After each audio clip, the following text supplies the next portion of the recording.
Thank you, Gary. Good morning, everyone. Apologies again for the late start, and I should have probably posted on the group earlier that we were going to have a shiur today. I'd like to try and achieve two things in today's shiur.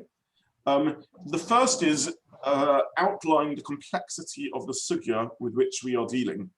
And this sugya is really touches on so many topics in Masechet Shabbat that it's almost overwhelming. And I really would like to try and work with, for all of us to work together to try and navigate our route through these complexities. So that's the first thing I'd like to try and achieve, is a sort of just an introductory shiur to the topic, to try and summarize the full range of issues that we're going to need to discuss. And the second thing I would like to try and do in the shiur is touch upon the first part of the sugya, what the actual issues are, and try and begin learning the Gemara itself and looking at the first subtopic. So unlike what I said last time, I don't know why last time I said that the sugya goes overleaf, but of course there's two separate topics here.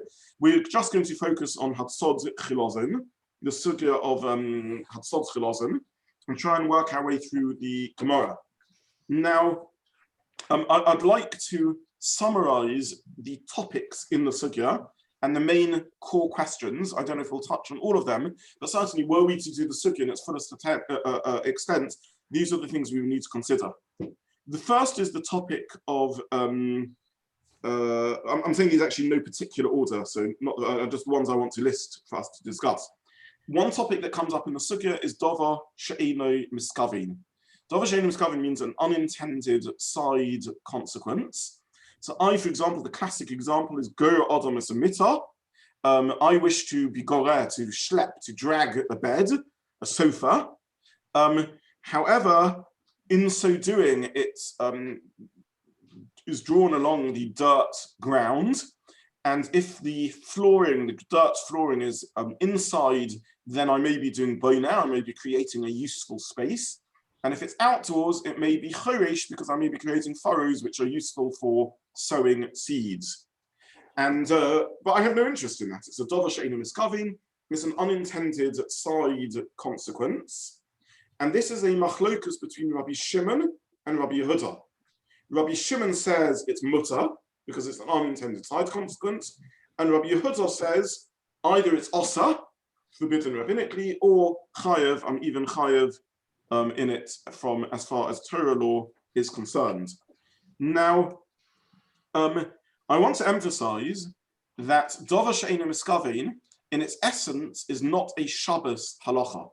It's a kol haTorah kula. It's a concept that applies to the whole Torah.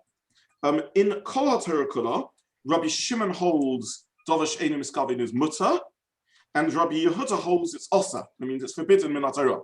An example the Gemara gives is mochre kasus. Models who are employed to wear, or the shopkeeper themselves, who wears clothing in order to show people what the clothing looks like. And they have no interest in wearing the clothing to keep themselves warm or to wear them in a normal manner as clothes. And the Gemara discusses whether mochre kasus can wear sharpness or not. And the basis of the debate is because this is an Davar SheEino Mitkaven, this is an unintended side consequence. The person wearing the clothing has no interest in the normal clothing qualities that it gives them, or protecting them, or modesty, or whatever it may be as the reason for wears clothing. So this is a machlokus in kol haTorah kula in all halacha. When it comes to Shabbos, according to the Ramban and many Rishonim, it's simply just the same machlokus. Rabbi Shimon holds potter and mutter, because Davar SheEino Mitkaven is always mutter, and Rabbi Yehuda holds chayev, because Davar SheEino Mitkaven is always forbidden min haTorah. And therefore, when it comes to Shabbos, not only is it forbidden min haTorah, but one's also chayev for chil Shabbos. Tosfos argues, and he says there is a unique halacha with respect to Shabbos. Because of Melechet Machshevet, one needs to have an intentionality of purpose in doing a Melacha. And therefore, when it comes to Shabbos, even Rabbi Yehuda would agree that as far as Torah law is concerned, one is not chayev for Davar SheEino Mitkaven. But nonetheless, he holds it's also midrabanon since in Kol HaTorah Kula, since in the rest of Torah, Davar she'eino miskaven is forbidden, therefore in Shabbos it's also asa rabbinically midrabanan. So just to summarize what we've said so far, Davar she'eino miskaven with the rest of the Torah, Machlokas Rabbi Shimon and Rabbi Yehuda, if it's mutter or asa. Davar she'eino miskaven with Shabbos, same argument, is it mutter or asa? However, the Ramban understands that according to Rabbi Shimon it's mutter, according to Rabbi Yehuda it's chayev, and Tosfos understands that according to Rabbi Shimon it's mutter, according to Rabbi Yehuda it's asa. According to Rabbi Yehuda it's asa because min Torah, when it comes to Shabbos, everyone would agree that it's not Meleches Machshevet. This brings us to the next topic that we need to talk about, which is the concept of Meleches Machshevet. Now, the root of this phraseology, Meleches Machshevet, which appears throughout Hilchos Shabbos, is that we learn the melachos of Shabbos from the Mishkan, and with the Mishkan, the building of the Mishkan is described as Meleches Machshevet, as a thought-through, considered, intended melacha. The craftsman who built the Mishkan did so in a thought-through and intentional manner. This is described as Meleches Machshevet. Meleches Machshevet has an enormous number of ramifications, not all of which are agreed upon by everyone. So Meleches Machshevet features here in Davar she'eino miskaven, in Tosfos' view that even Rabbi Yehuda would agree that when it comes to Shabbos, an unintended side consequence is not chayev because it's not Meleches Machshevet. Meleches Machshevet needs intentionality.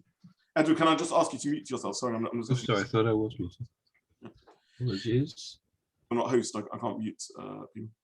Thank you. So Meleches Machshevet is features in Davar she'eino miskaven. It also features in some of the other things that we're going to come up with in our sugya, such as Mekalkel, perhaps.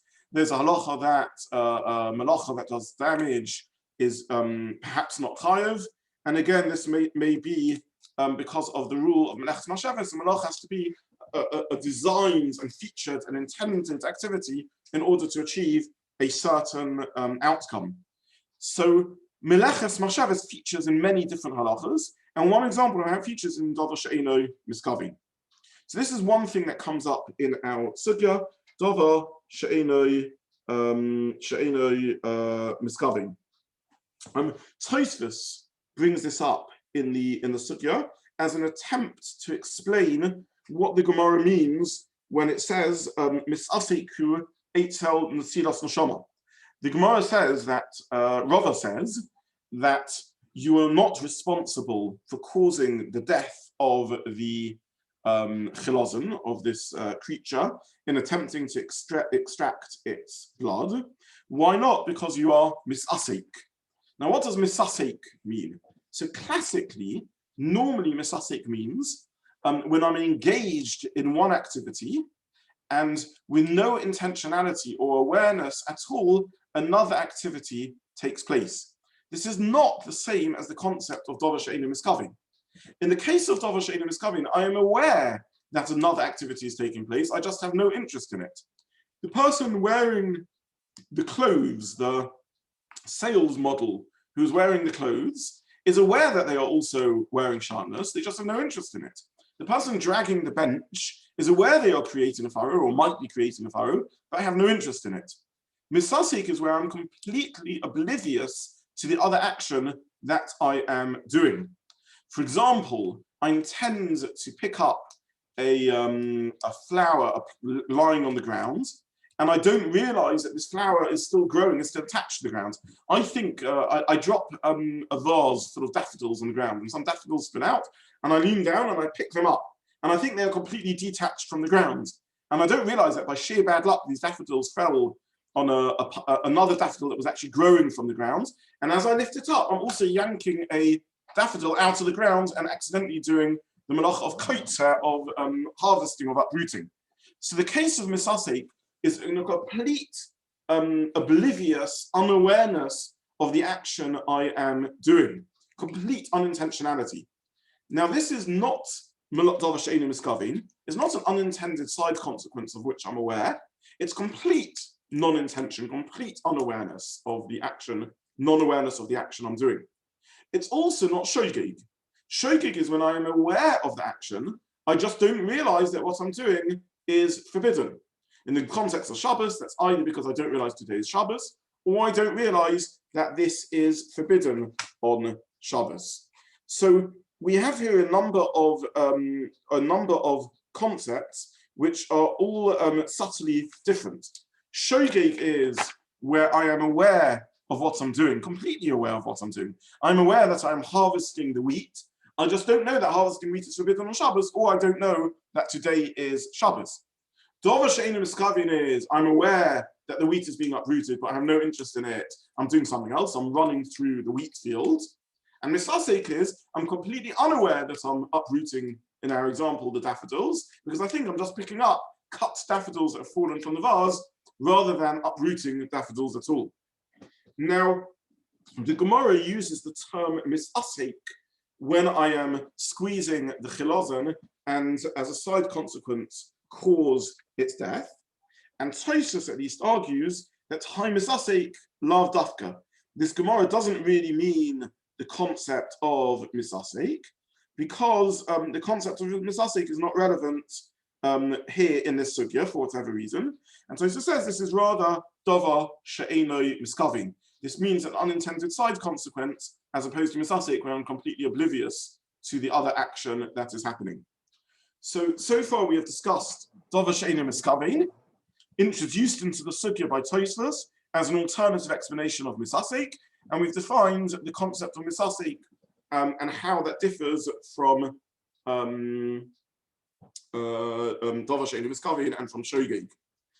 Now, Misasek again is a concept that applies in Kol HaTorah Kula. It's not just a Shabbos halacha. And Misasek is relevant to all Averos. If I'm completely oblivious to the Avera that I'm doing, completely unaware of the action I'm doing, then I'm a lesser degree even than Shogeg.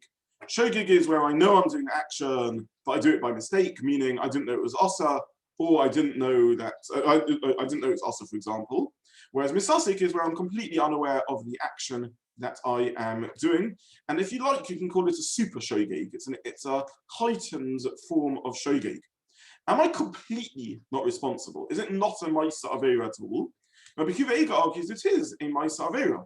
I did do something wrong, and perhaps I could have been more cautious and checked more carefully what I was doing. Nonetheless, it is a supercharged Shogeg. I wouldn't even need to bring a carbon chatos for it because I'm completely oblivious to the fact that I was doing this action. It is possible that when it comes to Shabbos, there is an additional layer over here, because not only would Misasek be exempt, because in the whole Torah, it's a complete obliviousness about the action I'm doing, but in addition, it doesn't cross the threshold of Melechet Machshevet. It's not an intentionality, it lacks an intentionality in the act. And though it may be that with respect to Shabbos, it's more extreme, there's a greater exemption than in Kol HaTorah Kula. In the rest of the Torah, if I do a Melacha, if I do an Avera, Misasek, unaware of, oblivious of the action I'm doing, I've still done the Avera. With Shabbos, since the Shabbos is an obligation for a Melacha, for engagement with a creative act, we need engagement, Melechet Machshevet. I have to be engaged in doing it. And therefore it may be that if I'm oblivious to the action I'm doing, it's not like the rest of the Torah that this is a super Shogeg, but rather it's not a Melacha at all, because I'm completely oblivious to the action I'm doing. And Melacha means engagement with a creative act. So I hope this isn't too overwhelming. I will put the recording out so that people can listen to this again, but I have no choice but to just really summarize a vast number of halachic principles, because they all, remarkably in our short sugya, they all combine into the topic. And I would say to everyone, I was tempted to make a table to summarize all these concepts, and I chose not to, because I really would challenge everyone to try and make a table out of the sugya of these different concepts. That includes the halachic name of the concept, the definition of the concept, and who says what with respect to this idea. And I hope this share gives enough guidelines to set you on the path of doing that. So this is the second halachic concept in the sugya. We now have a third halachic concept in the sugya, which is Mekalkel. Tosfos again introduces this concept in attempting to understand the sugya.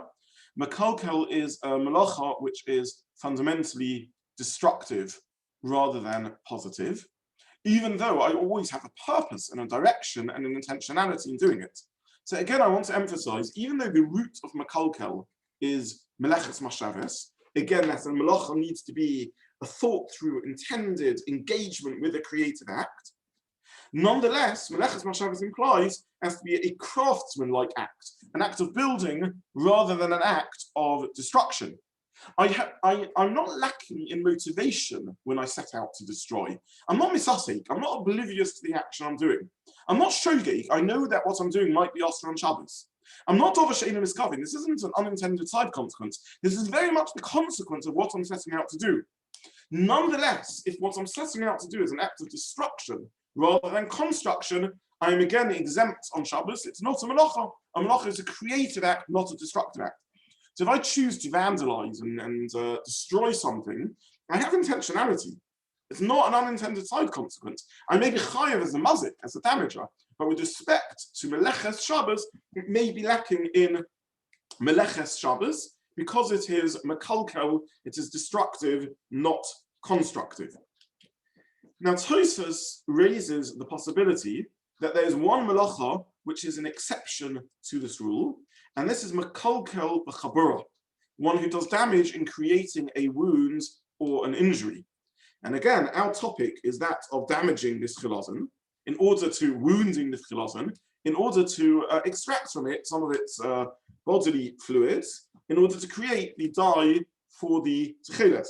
And Tosfos therefore speaks about the concept of chaburah, and again he explores the idea that maybe Mekalkel chaburah is different to Mekalkel in all other melachos.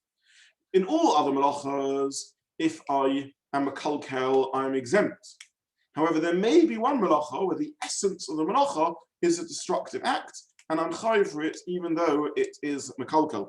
And this is Mekalkel BeChabura. We're not going to go too deep into that sugya because it's a whole separate sugya. But the background to the discussion around this is a Gemara that seems to say that if one does a bris milah on Shabbos, we can do so on Shabbos because a bris milah, the mitzvah of milah, is doicha Shabbos, supersede Shabbos when it's a milah bismano, when it's a milah at its correct time. Nonetheless, the Gemara says, were it not for milah pushing away the prohibition, I would be chayiv on Shabbos for doing the milah. And the Gemara then gets into discussion, but why would I be chayiv? Surely milah is a chaburah, is an injury, it's a mekalkel, it's a destructive act. So this is a sugya that we're not going to go into, it's its own complicated sugya. For our purposes, I simply want to summarize the machlokas in this, in which Rabbi Shimon says you are chayiv for mekalkel chaburah, and Rabbi Yehuda says you are potter. Now, I just clarify, is the chaburah a tolder of shchita? Is that? Tosfos speaks about this, where seemingly chaburah would be a tolder of shchita, of netilas neshama, because shchita is removing the life force from a whole living being, and a chaburah is removing the life force from one little part of the being. So seemingly you're correct, yes. This comes into, by the way, the next sugya also, which says, what is the Melacha of Shechita itself? And it says it's Netilas Neshama, and that's after the two dots. Okay, so it's important to notice over here that the same names, Rabbi Shimon and Rabbi Yehuda, feature in two different machlokas, and in a moment we'll see they feature in a third machlokas also. In the machlokas of Davar SheEino Mitkaven, Rabbi Shimon says it's mutar, and Rabbi Yehuda says it's asa or even chayev. In the machlokas of Mekalkel BeChabura, the positions flip. In the case of doing damage in a chaburah, in that one melacha, Rabbi Yehuda says you're potter, and Rabbi Shimon says you are chayev. Finally, we have another halachic concept floating around here, which is Melacha she'in Tsericha LeGufah.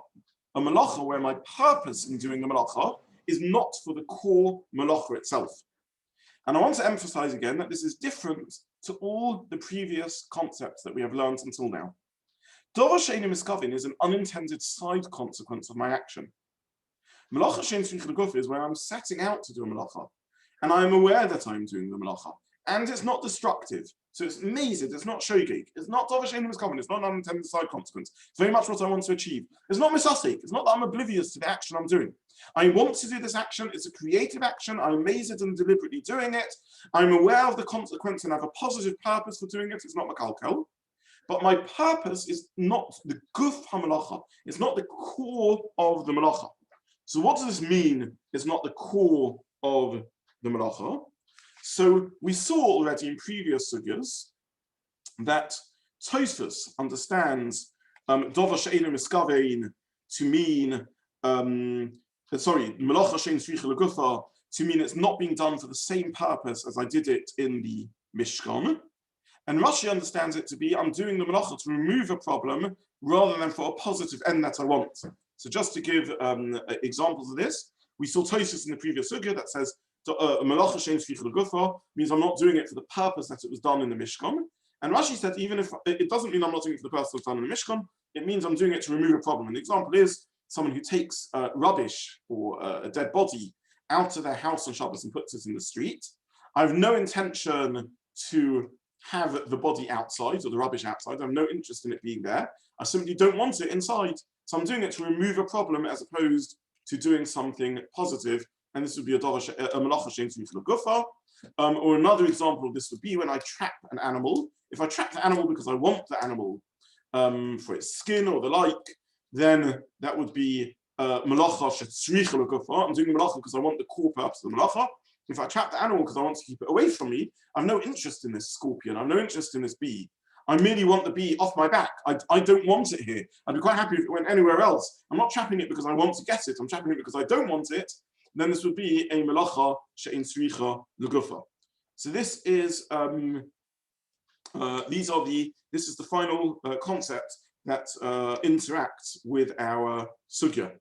So this is a summary of the core halachic points that come up, and I hope that gives some clarity when learning the sugya about the different terminology that's introduced by the Rishonim. Now, within Davar SheEino Miskaven, there's two further details that we need to discuss in order to be prepared for the sugya. Detail number one is that if you have a side consequence, an unintended side consequence that is inevitable in the action that I am doing, then arguably the concept of Davar SheEino Miskaven, an unintended side consequence, wouldn't apply. And this is referred to in Halacha as Pesik Reisha. Davar SheEino Miskaven is an unintended side consequence. A Pesik Reisha is an unintended side consequence that inevitably will happen. And the logic of why this would be different would appear to be that you can't argue something as an unintended side consequence when it's inevitable. If it's inherent in your action, then you can't argue that it's an unintended side consequence. The literal meaning of the word Pesik Reisha is that of a chicken. Pesik Reisha v'lo yomas. Can you argue that I'm cutting off someone's head or something's head with no interest in it dying? The dying is a complete unintended side consequence. So the example the Gemara gives is if children chop a chicken's head off, a gory example, not one we would do nowadays, chop a chicken's head off in order to play football with the head. So can you argue, look, I had no interest in killing the chicken. That's an unintended side consequence. My motivation was just to get hold of the head. Or is getting hold of the relationship between a head and a body is too intrinsic and fundamental to argue that this is a side consequence. Getting hold of a head available to play football with it is an act of killing, because this is inherent in the action that I'm doing. So Pesik Reisha means something which is so bound up with the action I'm doing, so inevitable and so inherent to it, that it is, I can't argue it's a unintended side consequence. And in the case of Pesik Reisha, even Rabbi Shimon would agree that in a Melacha Davar SheEino Miskaven, I am chayev. So this is the concept of Pesik Reisha. However, if you have a Pesik Reisha de lo Nicha, where you do not want the side consequence, it's inevitable, but you don't want it, then there's a lessening of the prohibition. And according to some Rishonim, primarily the Oruch, it would be mutter, it would be absolutely allowed to chatchila, and according to Tosfos, it would be forbidden, but not chayev. So we have two extra layers in brief to Davar SheEino Miskaven. If it's a Davar SheEino Mitkaven, Rabbi Shimon says mutter, Rabbi Yehuda says asa, unintended side consequence. If it's an inevitable unintended side consequence, it reverts back to being chayev. However, if it's an unintended side consequence that I have no interest in, then it goes back to being a lesser prohibition, either mutter or certainly not asa min haTorah, not chayev. Now, what do we mean by an unintended side consequence, which is inevitable, but I don't want? And this gets us into the final point that I want to say in my introduction to the sugya, that Tosfos argues it means apathy. I have no interest in it. Again, I have an unintended side consequence, which is inevitable. As long as I don't want it, I have no interest in it, I'm just neutral. Tosfos says that would be the case where it is mutter. And that is Pesik Reisha, that's lo Nicha. It's not nayach for me. It doesn't do anything for me. I don't want it, I would be exempt.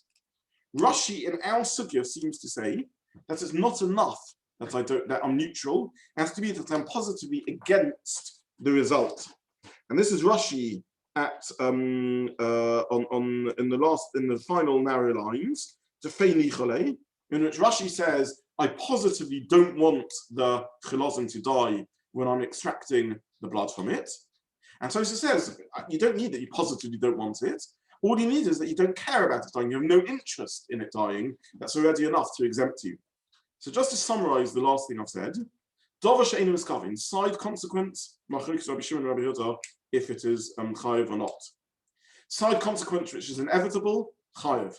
Side consequence which is inevitable, but I positively don't want it, everyone would agree you're not chayev. Rashi and Tosfos.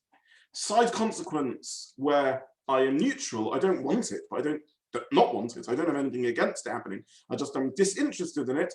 Tosfos says potter, because a melacha that you're disinterested in, you are potter from.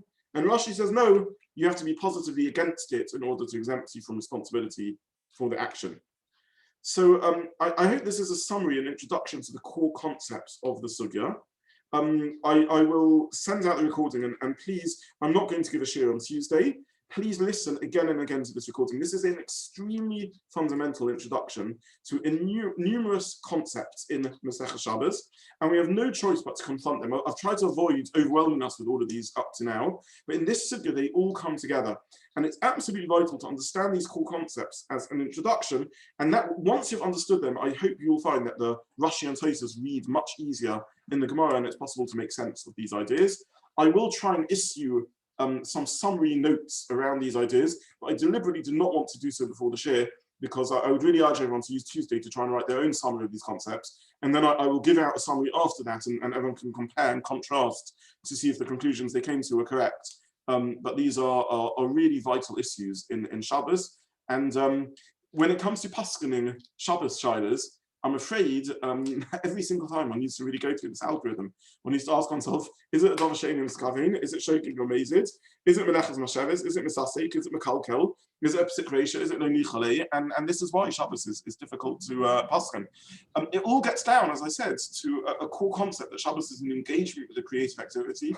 In other areas of Halacha, we wouldn't say all these similar principles. Someone who shoots someone and says, yeah, but it was a Davar SheEino Mitkaven. It was the side consequence. I was aware it was going to kill him, but there wasn't what I was setting out to do. Much like we discussed with Shinoi, he says, no, I should be exempt because I held the gun with the Shinoi. It's a very relevant concept. But in Shabbos uniquely, because Shabbos is an engagement, Melacha Shabbos, engagement with the creative activity, it has a far greater series of layers of things I need to think about before I am able to work out what the status of activity is on Shabbos. And these are endemic to thousands of Pesach Halacha. These are the basis of walking through the streets and triggering a CCTV camera or a light, an automatic light, whether it's mutter or asa. This is the basis of using water in your house when it triggers an electric meter that meters the water. These are all built around these ideas that when it comes to Shabbos, to what degree am I engaging with the outcome, or to what degree is the outcome not relevant to me and therefore it's not considered a melacha. So this is probably the single most important shiur that you could hear in our learning of Shabbos, because this is really a summary of all the halachic principles. I'll stop there because we've run out of time, and I hope this hasn't been overwhelming. And but please listen to the recordings, and we can discuss next Sunday again. I wish you all a good day. Thank you very much. May I ask, Professor Ben? To do Yes. If it's a groma Pesik Reisha, Melechet, Yeah, so groma is yet another halachic. in that, is it uniformly agreed that that's not a saw, or is that topic of dispute also? Which topic? Sorry, I'm not. I didn't hear you properly. Gary. Groma Pesik Reisha Melechet. Groma is a different topic. Groma is indirect causation. It's yet another topic. Okay. Okay. Good. Thank you very much, everyone. Thank you.